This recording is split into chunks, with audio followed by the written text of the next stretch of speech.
सबसे पहले आप सभी दर्शकों को मेरा नमस्कार। मैं हूं विमलेश कुमार और आप देख रहे हैं नंबर वन भारत।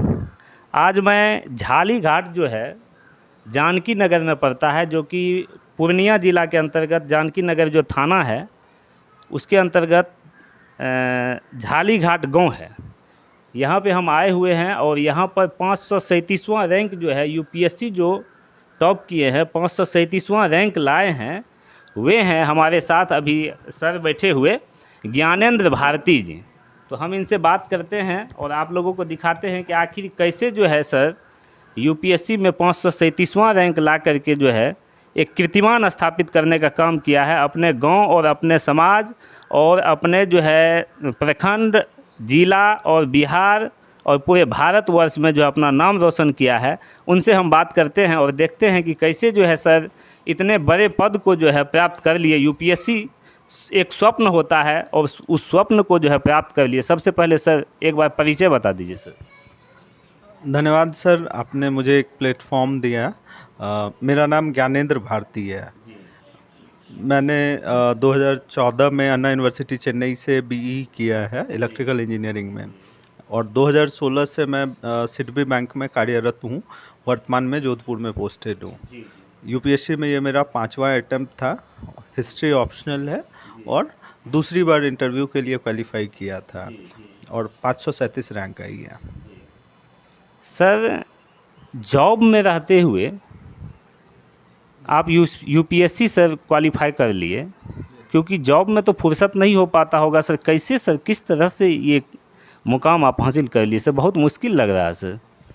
जी सर, निश्चित रूप से जॉब में रहते हुए यूपीएससी क्वालिफाई करना मुश्किल है, लेकिन इसके लिए दो चीज़ों की ज़रूरत होती है। एक तो आत्मविश्वास की और दूसरा सेल्फ डिसिप्लिन की। इन दो चीज़ों के वजह से मुझे हम तैयारी करने में मतलब मैं सक्सेसफुल रहा और इस मुकाम को हासिल किया। इसके साथ ही भगवान की कृपा है, माता पिता का आशीर्वाद है, फैमिली वालों का सपोर्ट है। तो एक्चुअली ये एक कलेक्टिव एफर्ट होता है। जब आप किसी चीज़ के लिए तैयारी करते हैं, आप फैमिली में रहते हों, जॉब कर रहे हो, तो आपके आसपास के जितने भी लोग हैं सबका सहयोग होना चाहिए होता है। आपके सर पढ़ाई लिखाई से लेकर के आप जॉब में जो है, आपका शादी भी हो चुका है सर जी, और तब भी जो है आप यूपीएससी जो है सर कंप्लीट कर लिए हैं। ये जो है बहुत जो है बड़ी बात है सर, क्योंकि लोग तो सिर्फ और सिर्फ यूपीएससी और या बीपीएससी का जो तैयारी करते हैं तो 10, 12, 14, 15 घंटे जो है सिर्फ उसके लिए जो है बैठ करके जो है उसका तैयारी करते हैं, इतनी मेहनत करते हैं। लेकिन आप काम करते हुए एक जो मैसेज है, जो लोग तैयारी कर रहे हैं और उनको फुर्सत नहीं मिल पाता है, क्योंकि घर परिवार भी देखना पड़ता है, उसके साथ में आखिर जो है उसके साथ साथ कैसे कैसे बड़े से बड़े मुकाम को प्राप्त किया जा सकता है, कैसे जो हमारा एम्बिशन है उस एम्बिशन को हम प्राप्त कर सकते हैं, वो आप करके दिखाएं सर। तो ऐसे जो छात्र एवं छात्राएं हैं सर, उसके लिए एक मैसेज सर दीजिए सर। सर बेसिकली मेरा जो एक्सपीरियंस रहा है या मैं आसपास देखा है, लोगों का क्या होता है कि कई सारे कोचिंग में जाते हैं। जब आज के समय में ऑनलाइन में इंफॉर्मेशन काफ़ी ज़्यादा है मार्केट में, तो थोड़ा इस इंस्टीट्यूट में जाएंगे, थोड़ा उसमें जाएंगे, तो उसकी जगह पर आप एक बार कहीं से भी क्लासेस लेना है, ऑनलाइन लेना है या नहीं लेना है, जो लेना है आप एक बार डिसाइड कर लें, खुद के नोट्स बना लें और हर एक सब्जेक्ट के लिए एक बुक ले लें। उससे ज़्यादा हमें पढ़ना ही नहीं है। जब ये सारी चीज़ें हो जाएं, उसके बाद सिलेबस है और प्रीवियस ईयर पेपर्स हैं, इन दोनों चीज़ों को देखें। और सबसे ज़्यादा जो काम आता है वो टेस्ट सीरीज होता है।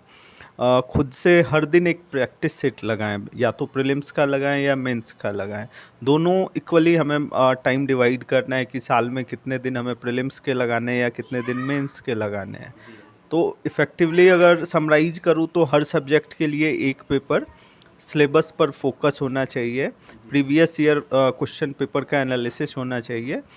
चौथा चीज़ है कि टेस्ट सीरीज आप रेगुलर लगाएं, और पांचवा है कंसिस्टेंसी होनी चाहिए। ऐसा नहीं कि आज 10 घंटे पढ़ लिए, कल 4 घंटे पढ़ रहे हैं। मेरा था जब मैं जॉब में था तो ज़्यादा टाइम तो होता नहीं था, तो 4 से 5 घंटे मैं निकालता था, बट वो हर दिन निकालता था। ऐसा नहीं है कि उसमें कोई ब्रेक होता था। यही चीज़ सक्सेस के लिए कुंजी है। सर एक बात बताइए, शादी को कितना दिन हो गया सर? लगभग 10 साल। 7 साल से 10 साल के बीच लगभग जो है हुआ है। तो अब जो है देखिए कि आप लोग को मैं दिखाना चाह रहा था कि जिसके पास कहते हैं कि फुर्सत नहीं होता है, काम नहीं होता है, सर ने बताया है कि काम करते हुए, और जब शादी को भी सर के जो है कम से कम तो 7 साल 8 साल हो चुके हैं, और तब जो है नौकरी में रहते हुए एक अधिकारी के ही पोस्ट पे थे। कौन से पोस्ट पे थे सर? मैं अधिकारी के पोस्ट पे हूँ, क्लास 1 ऑफिसर। तो अभी उसी पोस्ट पे हैं। जी। देखिए, और सर जो है किस तरह से कितनी मेहनत आखिर किए होंगे कि आज जो है यूपीएससी जो है क्वालिफाई कर गए हैं, 537वां रैंक लाए हैं। आप सभी जो है इनसे जो है इनकी बातों से जो है सीख सकते हैं कि आखिर हमको कैसे तैयारी को आगे बढ़ाना है। सर एक बात बताइए सर कि सर को जो है जो पढ़ाई लिखाई में जो है आप जो योगदान दिए हैं और उस पे सर खरे उतरे, बार बार खरे उतरे, इससे पहले भी खरे उतरे हैं, क्या कहना चाहिएगा सर? ये तो खुशहाली की बात है। बचपन से ही इसमें पढ़ने की लगन थी, और मैं तो यह देखा कि स्कूल से ये 4 बजे पढ़ के आते थे, तो उस समय खाना खाने के लिए नहीं जाते थे। दोनों भाई बहन पहले मेरे पास बैठते थे, क्या पढ़ाई हुई स्कूल में, किसको समझे किसको नहीं समझे, किसको अच्छी ढंग से समझे, यह हमको बतलाते थे, और जहाँ उनको दिक्कत होती थी उनको हम समझाते थे। और यह कार्य आपके सर, आपके जैसे जो गार्जियन हैं, चाहे वो गरीब घर से हों, मध्यम परिवार से हों, अगर बच्चे को आगे बढ़ाना है सर, तो वो कैसे आगे बढ़ाएंगे, कैसे उसको पढ़ाएंगे कि वो आगे बढ़ सके, कम खर्च में आगे बढ़ सके सर? क्योंकि सपना तो सबका है सर, लेकिन साकार नहीं हो पाता। देखिए, जो बात आप कह रहे हैं आर्थिक स्थिति की बात, तो वह मेरे साथ भी था। यही कारण है कि मैं इसे कहीं प्राइवेट स्कूल में भर्ती नहीं करा सका। मैं इसे सरकारी स्कूल में भर्ती कराया था। और सबसे बड़ी चीज़ है कि गार्जियन जब तक अपने से देख रेख नहीं करेगा, बच्चे का सही मार्गदर्शन नहीं होगा। और यह कार्य मैंने किया। मैट्रिक तक या यहीं सरकारी स्कूल में पढ़ा, जानकी नगर में ही, ठाकुर हाई स्कूल में। और घर पर वह क्या पढ़ा नहीं पढ़ा, क्या समझा नहीं से, इसका हम ध्यान रखते थे सिर्फ। और जो चीज़ें कमी रह जाती थी उनको हम अपने से समझाते थे। आज सर इतना बड़ा जो है सर खुशी का माहौल है, आपको कैसा, कितना गौरवान्वित आप महसूस कर रहे हैं सर? हम इसको बयान नहीं कर सकते, इसीलिए कि जिस नींव को हमने रखा वह आज सही मुकाम पर पहुंच गया है। तो अब इससे बड़ी खुशी क्या हो सकती है, आप स्वयं समझ सकते हैं। आपको सर कॉन्ग्रेचुलेसन सर। धन्यवाद आपको भी। सर अंतिम मैसेज सर दीजिए कि जो भी छात्र एवं छात्राएं हैं हार मान जाते हैं सर, ताकि हार नहीं माने सर, क्योंकि हार जो मान लेता है वहीं पे वो रुक जाता है सर, चाहे जिस भी फील्ड में हो, लेकिन वो काम करे। और मेहनत जो है आज न कल रंग ज़रूर लाती है। तो आपका, चूँकि आप जो कहेंगे सर, उससे जो है एक अलग ही प्रभाव पड़ता है। और लोग जो है, बहुत सारे गार्जियन जो है ऐसे होते हैं कि वो अपने बच्चे पर विश्वास ही नहीं कर पाते हैं और उसकी देख रेख ठीक ढंग से नहीं कर पाते हैं। बड़े बड़े कोचिंग में जो है एडमिशन करा देते हैं, सोचते हैं मेरा बेटा आईएएस आईपीएस बन जाएगा, लेकिन सर ऐसा नहीं, लगभग नहीं ही होता है। बहुत कम मात्रा में लोग जो है अच्छे पोस्ट पे जा पाते हैं। क्या कहिएगा सर? सर सबसे पहले तो बच्चे इस चीज़ के लिए क्लियर रहें कि वो जो कर रहे हैं वो क्यों कर रहे हैं, तो उनसे उनको मोटिवेशन मिलता है कि नहीं, मुझे इस फील्ड में काम करना है। और सक्सेस फेल्योर जो है वो एक सीखने के लिए होता है। मैं खुद के बारे में बताना चाहूँगा, ऐसे तो मेरा 5वां अटेम्प्ट है, बट ये सीरियस 4था अटेम्प्ट है। पहले अटेम्प्ट में प्रीलिम्स नहीं हुआ, मैंने उससे सीखा। दूसरे अटेम्प्ट में प्रीलिम्स हो गया, मेंस नहीं हुआ, मैंने फिर से उससे सीखा। तीसरे अटेम्प्ट में मेंस हो गया, इंटरव्यू में रह गया। फिर से सीखा और चौथे अटेम्प्ट में फ़ाइनल हो गया। मतलब जब आप फेल होते हैं तो उनसे सीखिए कि आप क्यों फेल हो रहे हैं, और दुगुना एनर्जी के साथ लग जाइए, सक्सेस मिलेगा। बाकी पेरेंट्स को भी बच्चों का प्रेशर समझना चाहिए कि वो किस मानसिक स्थिति से गुजर रहे हैं। साथ ही बच्चों को भी ये समझना चाहिए कि उनके पेरेंट्स कैसे पैसा भेज रहे हैं। जब दोनों एक दूसरे की चीज़ों को समझने लगेंगे तो जो भी प्रॉब्लम्स हैं वो खुद ब खुद ख़त्म हो जाएंगी। और बीच बीच में एक और चीज़ मैं देखता हूँ, साथ में जो भी बच्चे रहते थे कई कई दिनों तक माँ बाप से बात नहीं करते हैं।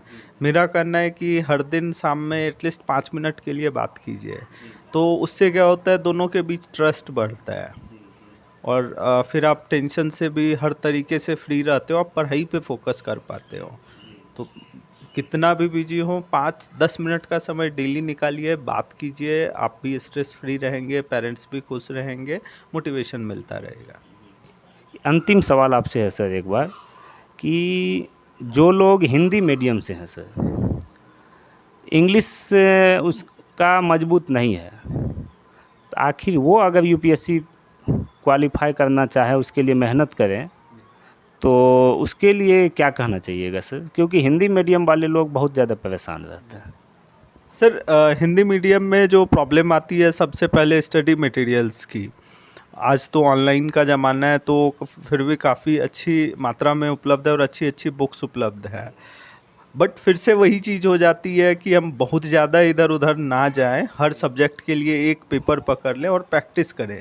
दूसरी चीज़, जो लिपि होती है हिंदी की, देवनागरी, और इंग्लिश की रोमन, तो रोमन लिपि लिखने में मतलब हम ज़्यादा तेज़ी से लिख सकते हैं देवनागरी के कंपेयर में। तो इस वजह से हिंदी मीडियम के बच्चों का पेपर ख़त्म नहीं हो पाता, वो पेपर पूरा लिख ही नहीं पाते हैं। तो अगर आप हिंदी मीडियम चूज कर रहे हैं तो प्रैक्टिस कीजिए पहले से ही कि हम 3 घंटे में अपना पेपर ख़त्म कर लें, क्योंकि प्रीलिम्स जिस बच्चे ने निकाला है उसके पास इतनी कैपेबिलिटी होती है कि वो मेंस का पेपर लिख सकते हैं, अगर उनके पास सफिशिएंट टाइम हो, नॉलेज उनके पास इतना होता है। तो बस नॉलेज पोर्शन पे फोकस कीजिए और दूसरी चीज़ है प्रैक्टिस पे फोकस कीजिए। हिंदी मीडियम के लिए मेरा यही सजेशन है। बहुत बहुत धन्यवाद आपका सर, मेरी ओर से हार्दिक बधाई एवं शुभकामनाएं सर आपको। और एक बार माँ से बात करते हैं सर। चाची, कैसा महसूस हो रहा है? गौरवान्वित महसूस कर रही हूँ। मैं खुशी बयान नहीं कर सकती, मैं बहुत खुश हूँ। कुछ खट्टी मीठी यादें हैं तो बता दीजिए सर के लिए। खट्टी मीठी माँ के लिए तो कुछ भी नहीं होते हैं, बच्चे के लिए मीठी बातें ज़रूर यादें रहती हैं, खट्टी तो कुछ भी नहीं है। जैसा कि ज्ञानेंद्र जी ने बताया कि अपने माता पिता से संवाद बनाए रखें, तो ये सबसे बड़ी पूंजी है माता पिता के लिए। और एक युवाओं में संदेश भी जाएगा, शादी के बाद बच्चे कट जाते हैं माता पिता से और पठन पाठन से भी भटक जाते हैं। ये सबसे बड़ी बात है, ये मीठी बातें हैं कि इन्होंने अपना संवाद हम लोगों से बनाए रखा और इनके प्रेशर को हम लोगों ने समझा और बहुत अच्छी तरह से हम लोगों ने इन्हें संभाला। आपका बहुत बहुत धन्यवाद, हमारे चैनल के माध्यम से आपने अपनी बातों को रखा। सर ज्ञानेंद्र बाबू जी हैं और जो कि यूपीएससी क्रैक किए हैं, 537वां नंबर रैंक जो है वो लाए हैं। और इनके पिताजी यहाँ पे जो मैंने आपको बात करके दिखाया, श्री नागेश्वर यादव जी हैं, और माँ का नाम है श्रीमती रंजना देवी। और बड़े भैया हैं यहाँ पे। बड़े भैया जी, सबसे पहले आपको मेरा प्रणाम। आपको भी। सर कैसा महसूस हो रहा है? आज तो बहुत खुशी का माहौल है सर। जी, बहुत ही प्रसन्नता है हमारे घर में, समाज में भी। ये समाज के लिए भी एक बहुत ही प्रेरणा स्रोत हैं। अब इससे क्या होता है कि गरीब घर के बच्चे भी सोच सकते हैं कि हम भी यूपीएससी बीपीएससी कर सकते हैं। जी जी जी। आप क्या कर रहे हैं सर? मैं स्टेट बैंक का सीएसपी हूँ। अच्छा जी, बहुत बहुत धन्यवाद आपका सर। देखिए खुशी का माहौल है। और यहाँ पर जो है कल जो है सर का जो है पूरे यहाँ के ग्रामवासी जो है झालीघाट जानकी नगर के समस्त नागरिक लोग जो है यहाँ पे आए हुए थे और सर को जो है बधाई संदेश दे करके गए हुए हैं सभी आदमी। क्या सर, सही है ना सर? जी सर। जी, क्योंकि यहाँ पे देखिए कि यहाँ पर जो है समारोह का आयोजन इनके जो है इनके लिए किया गया, चूँकि इन्होंने नाम जो रोशन किया है यहाँ का, वह लोगों के दिल में जो है वह बस चुका है। तो सर आपके परिवार में और कौन कौन है सर? सर माता पिता हैं, भैया है, भाभी, 2 भतीजा है, भतीजी है, सिस्टर है। सिस्टर क्या है सर? एक सिस्टर है आप 2 भाई हैं? जी, एंड वाइफ है, और मेरा एक छोटा बेटा है 5 महीने का। जी जी, बहुत बहुत धन्यवाद सर आपका। आप सभी ने देखा वीडियो के माध्यम से कि किस तरह से जो है एक गरीब से गरीब इंसान जो है, गरीब से गरीब जो स्टूडेंट है, वह जो है तैयारी किस तरह से कर सकते हैं, इधर उधर भटकना नहीं है। जो एम्बिशन है उस एम्बिशन को रेगुलर जो है करते जाना है, तभी आपको जो है वह एम्बिशन आपका प्राप्त हो पाएगा। तो आज के इस वीडियो में बस इतना ही। अगर हमारा वीडियो आप लोगों को अच्छा लगा हो तो वीडियो को लाइक कर दीजिए, चैनल को सब्सक्राइब कर लीजिए, बेल आइकन प्रेस कर दीजिए, और जो कुछ भी सर के बारे में लिखना चाहते हैं वह कमेंट बॉक्स में अपनी अपनी राय भी लिख करके भेजिए। धन्यवाद। जय हिंद, जय भारत, जय बिहार। वीडियो को अधिक से अधिक शेयर कर दीजिए।